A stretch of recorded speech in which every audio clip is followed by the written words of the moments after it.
इलेक्शनच्या निमित्ताने आमचे खूप कार्यक्रम नाही झाले, कारण आम्ही सगळे ठरवले होते, पण इलेक्शन मध्ये आल्या कारणाने आमचे ते खूप कमी झाले.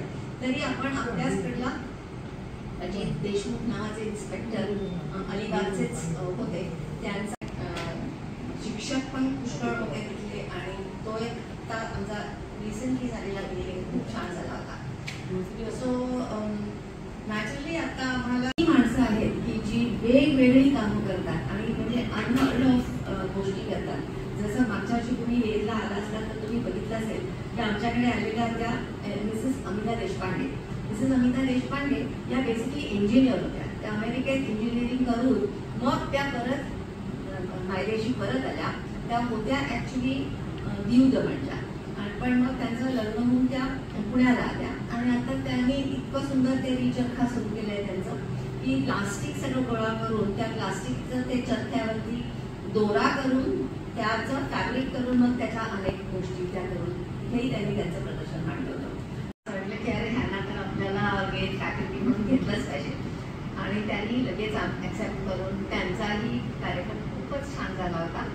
आणि आपल्याच अलिबागेतला म्हणजे अलिबाग तालुक्यातला एक यंग मुलगा सागर पाटील नावाचा, ज्याची साईट म्हणजे ज्याचे हे वेगवेगळ्या शहरांमध्ये IBH तर्फे घेतलं जातं. तुम्हाला कल्पना असेलच, वेद विलेपार्ले, वेद पुणे, वेद 30 शहरांमध्ये घेतलं जातं. आणि आपल्या अलिबागमध्ये हे वेद होणार आहे. हे ज्यावेळेस विद्यार्थ्यांची मंडळी RCF कडे प्रपोजल घेऊन आली तेव्हा RCF व्यवस्थापन या कार्यक्रमाला सर्वतोपरी सहकार्य करण्याच्या भूमिकेतच होतं. पण आम्हाला एक साशंकता त्यावेळेस होती की पूर्ण दिवसभर अशा प्रकारचा वैचारिक कार्यक्रम अलिबागमध्ये कितपत चालतो याविषयीची आमच्या मनात थोडीशी साशंकता होती.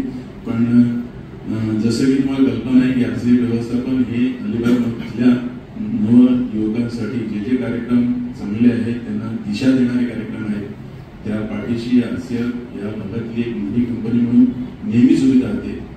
आणि त्या दृष्टीने आम्ही या कार्यक्रमाच्या मागे उभं राहण्याचा त्यावेळेस निर्णय घेतलेला होता.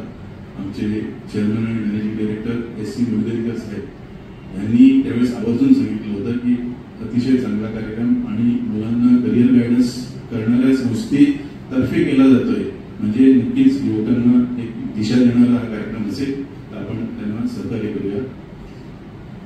गेल्या वर्षी आम्ही सहप्रायोजक या भूमिकेत होतो आणि ज्यावेळेस आमच्या व्यवस्थापनातले उच्च अधिकारी त्या कार्यक्रमाला हजर राहिले आणि सकाळी 10:30 ते संध्याकाळी 4:30 या परिसरातील सगळं युवा वर्ग पूर्ण हॉल भरलेला आणि दिवसभर ती मुलाखती ऐकत होता.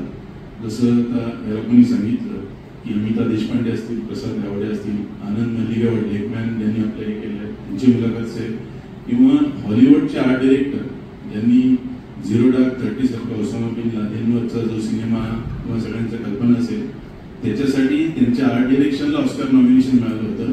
एवढा मोठा आर्ट डिरेक्टर अलिबागमध्ये राहतोय, तो या वेळच्या निमित्ताने त्या मुलांसमोर आला.